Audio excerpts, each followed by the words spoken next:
नमस्कार, CDS news में आप सभी का एक बार फिर से बहुत बहुत स्वागत है। तो आज हो गया है 8 जून, जो फटाफट बड़ी खबर निकल कर एक एक करके जानेंगे। दरअसल देश भर में संक्रमितों के आंकड़े के लाइव स्टेटस के बारे में आपको बताएंगे। इस बीच आज हो गया 8 जून, क्या कुछ खुलने वाले हैं जी हाँ, इसके बारे में आपको विस्तार से गाइडलाइंस बताएंगे। इस बीच बड़ी खबर निकल के आ रही है दोस्तों, आपको बता दें कि 33 करोड़ शिक्षकों 33 करोड़ छात्रों को लेकर बड़ी खबर निकल के आई है। स्कूल कॉलेज कब खुलेंगे, केंद्रीय मंत्री ने किया बड़ा ऐलान। जी इसके बारे में भी आपको बताएंगे। इस बीच 500 रुपए महिलाओं के खाते में सीधे जाएंगे, आखिर जानेंगे कब केंद्र सरकार 500 रुपए देंगे। और इस बीच बड़ी खबर, 15,000 से अगर आप कम कमाते हैं महीने की आमदनी तो मोदी सरकार की इस योजना का उठा सकते हैं लाभ, जानेंगे आखिर विस्तार से क्या है कुछ। इस बीच गृह मंत्री अमित शाह ने दहाड़ मारी है बिहार में, जानेंगे आखिर क्या कुछ कहा है इस रैली में। इस बीच बड़ी खबर, 11,000 और कैदियों को मिलेगा पैरोल, किस राज्य ने किया बड़ा ऐलान, इसके बारे में भी आपको बताएंगे।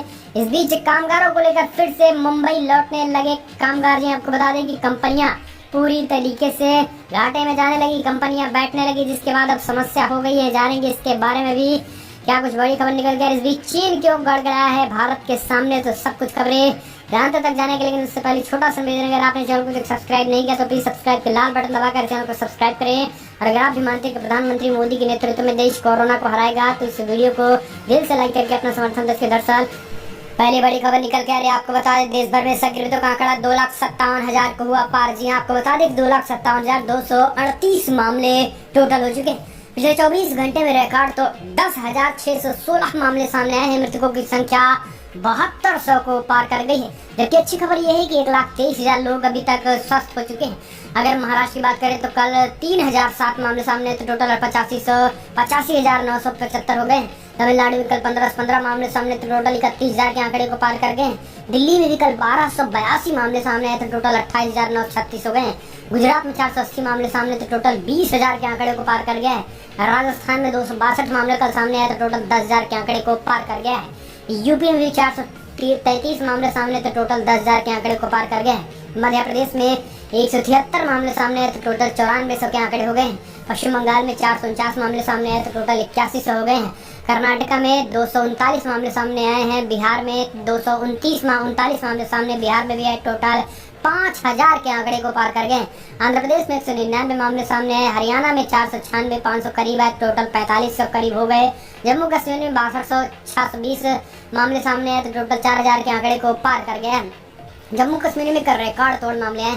तेलंगाना में 154 मामले, उड़ीसा में 175 मामले, पंजाब में कल 93 मामले, असम में कल 92 मामले, केरला में कल 107 मामले, उत्तराखंड में 52 मामले, तो टोटल 1355 हो गए हैं। झारखंड में 75 मामले, तो टोटल 1100 के आंकड़े पार कर गए हैं।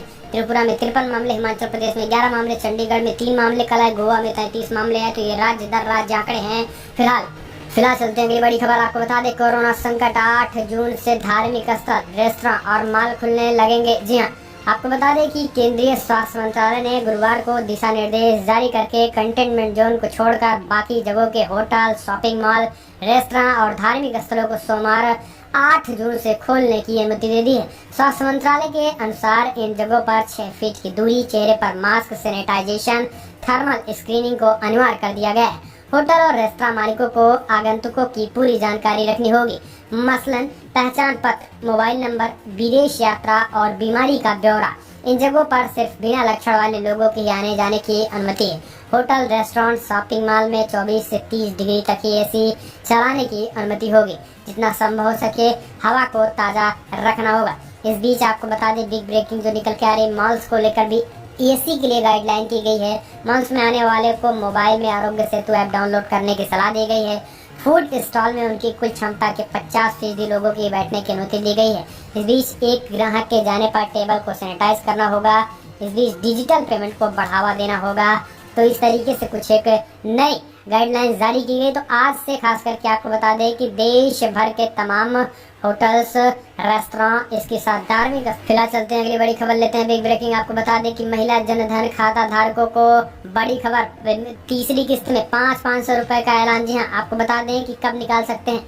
आपको बता दें कि सरकार ने प्रधानमंत्री गरीब कल्याण योजना PMJKY के तहत महिला जनधन खाता धारकों को 500 रुपए की तीसरी किस्त का वितरण शुक्रवार को शुरू कर दिया।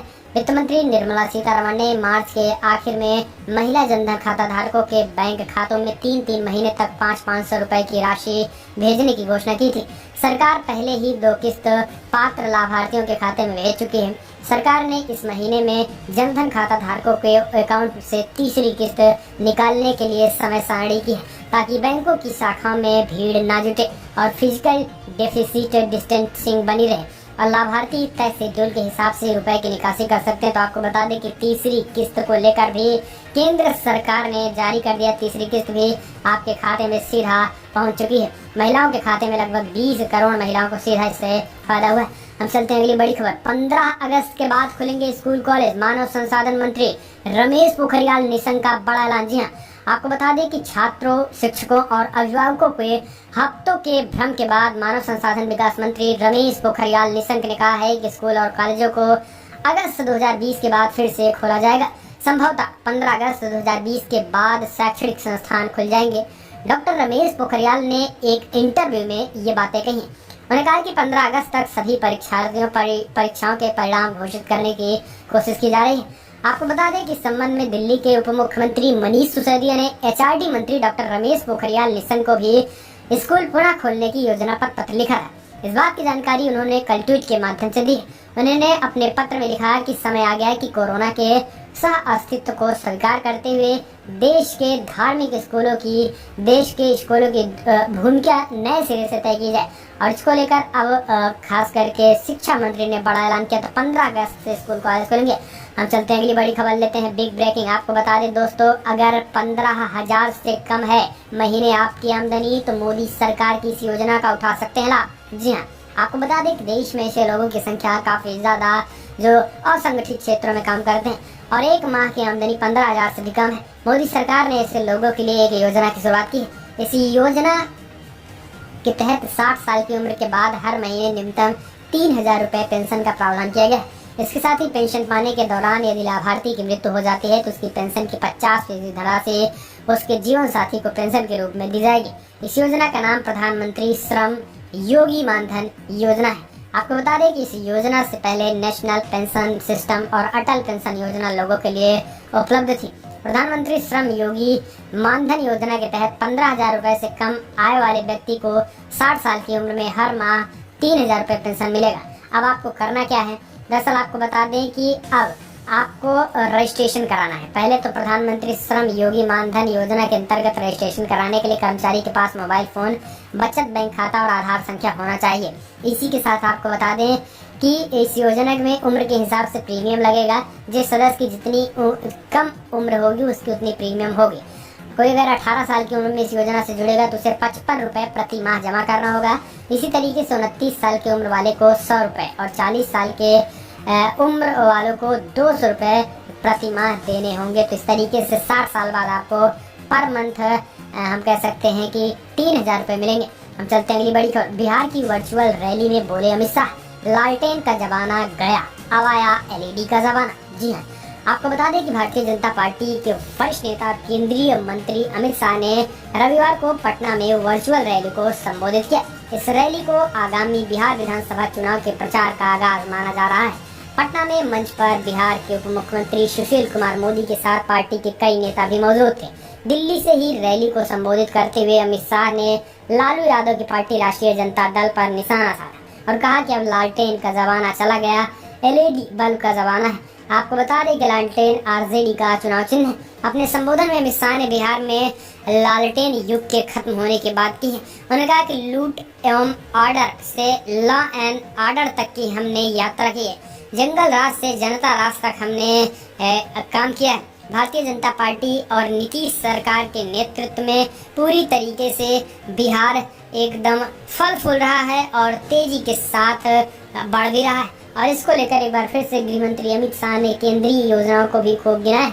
हम चलते हैं अगली बड़ी खबर। बिग ब्रेकिंग निकल के आ रही, जहां पर महाराष्ट्र 55 साल से अधिक के पुलिसकर्मी की छुट्टी पर भेजे जाएंगे। 11,000 कैदियों को मिलेगा पैरोल। जी हाँ, महाराष्ट्र में कोरोना के बढ़ते केसों को देखते हुए राज्य सरकार ने रविवार को कुछ अहम फैसले किए। महाराष्ट्र के गृह मंत्री ने एक तरफ 55 साल से अधिक के पुलिसकर्मियों को छुट्टी पर भेजने का ऐलान कर दिया है, तो दूसरी तरफ 11,000 और कैदियों को इमरजेंसी पैरोल पर भेजने का फैसला किया है। राज्य के गृह मंत्री अनिल देशमुख ने कहा कि राज्य में अब तक करीब 3,000 पुलिसकर्मी कोरोना संक्रमित हो चुके हैं और करीब 30 की मौत हो चुकी है। इसको देखते हुए हमने फैसला किया कि 50 से 55 आयु वर्ग के लोगों को सामान्य ड्यूटी पर लगाया जाएगा। 55 वर्ष से अधिक आयु के पुलिसकर्मियों को वैतनिक छुट्टी पर भेजा जाएगा। देशमुख ने ये बताया है कि महाराष्ट्र के 60 जेलों में करीब 38,000 कैदी थे।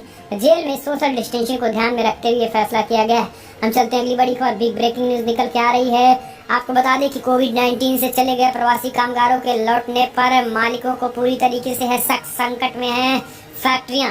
जी हाँ, आपको बता दें कि प्रवासी मजदूर लगातार जो जहां है वहीं से पलायन करना शुरू कर दिया है। लेकिन इस बीच आपको बता दें कि अब जो खास करके कंपनियां हैं वो संकट में चली गई हैं। कंपनियों में मजदूरों को लेकर समस्या पैदा हो गई है। यही कारण है कि कई कंपनियां बंद होने की कगार पर चली गई हैं। अगर हम बात करें खास करके मुंबई, मध्य प्रदेश और दिल्ली, नोएडा जैसे महानगरों में भी बड़े पैमाने पर खास करके मजदूरों की समस्या उत्पन्न हो गई है। बड़े पैमाने पर मजदूर बिहार, यूपी की तरफ कूच कर चुके हैं। ऐसे में कंपनियां बंद होने की कगार पे हैं। ऐसे में मालिकों को अफसोस है कि हमारे जो गए प्रवासी, जो गए कामगार हैं वो दोबारा नहीं लौटेंगे।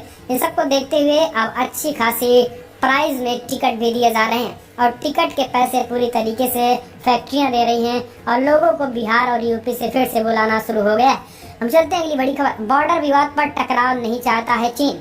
भारत से डिप्लोमेसी से खुले तनाव पर की बात। जी हाँ, आपको बता दें कि भारत चीन के सैन्य कमांडरों के बीच बातचीत पर विदेश मंत्रालय ने बयान जारी करके कहा कि चीन सीमा विवाद से जुड़े मुद्दों को शांतिपूर्ण बातचीत के जरिए हल करने में राजी हो गया।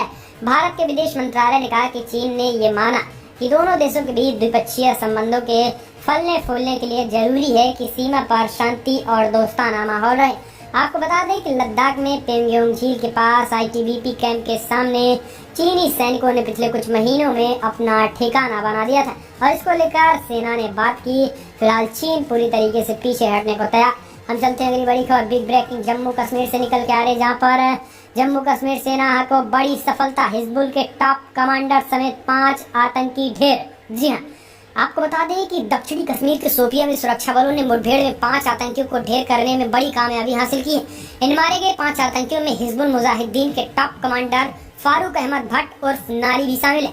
फारूक अहमद भट्ट उर्फ नाली जम्मू कश्मीर के कुलगाम का रहने वाला है। वो 2 हफ्ते पहले कुलगाम में मुठभेड़ के दौरान सुरक्षा बलों को चकमा देकर भाग गया था। जम्मू कश्मीर पुलिस के डीजीपी रहे देवेंद्र सिंह के साथ आतंकी नवीद बाबू की गिरफ्तारी के फारूक अहमद भट्ट कुलगाम और पुलवामा में हिजबुल मुजाहिदीन का कमांडर बना था। फारूक अहमद भट्ट A++ कैटेगरी का आतंकवादी था। उसकी सुरक्षा बलों को काफी समय से तलाश थी। फिलहाल अब पूरी तरीके से 5 के 5 आतंकियों को जिस तरीके से सेना ने 72 हुड़ों के पास भेज दिया है, ऐसे में सेना की बड़ी कामयाबी है और आतंकियों की फिर से कमर टूट गई है। हम चलते हैं अगली बड़ी खबर। बिग ब्रेकिंग निकल के आ रही है। कोरोना काल में बीजेपी ने निकाला रास्ता। बिहार के बाद अब इन राज्यों में करेंगे वर्चुअल रैली। जी हाँ, लॉकडाउन के दौरान भारतीय जनता पार्टी अपनी राजनीतिक सक्रियता बनाए हुए। बीजेपी ने कोरोना के दौरान वर्चुअल यानी ऑनलाइन रैली करने का फैसला किया है। बिहार में रविवार को होने वाली केंद्रीय गृह मंत्री अमित शाह की रैली के बाद पार्टी दूसरे राज्यों की तरफ भी रुख कर लिए है। बीजेपी का प्लान कि बिहार की वर्चुअल रैली के बाद पार्टी ओडिशा, पश्चिम बंगाल, गुजरात, महाराष्ट्र में जनसंवाद रैली का आयोजन किया जाएगा।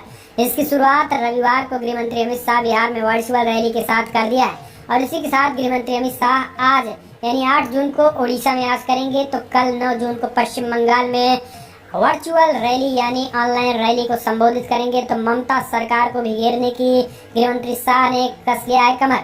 हम चलते हैं अगली बड़ी खबर लेते हैं। बिग ब्रेकिंग निकल के आ रहे, जहां पर दिल्ली से निकल के आ रहे। दिल्ली में केवल दिल्ली वालों का ही होगा इलाज। इसको लेकर विपक्ष खास करके अरविंद केजरीवाल पर है हमलावर। जी हाँ, आपको बता दें कि दिल्ली के मुख्यमंत्री अरविंद केजरीवाल ने एक बड़ा फैसला किया जिसमें उन्होंने कहा है कि कोरोना संक्रमित मरीजों का जो इलाज है केवल दिल्ली वालों का ही बेड पर इलाज किया जाएगा और दिल्ली में केवल दिल्ली वालों का इलाज किया जाएगा। बारियों के इलाज पर फिलहाल रोक लगा दी गई।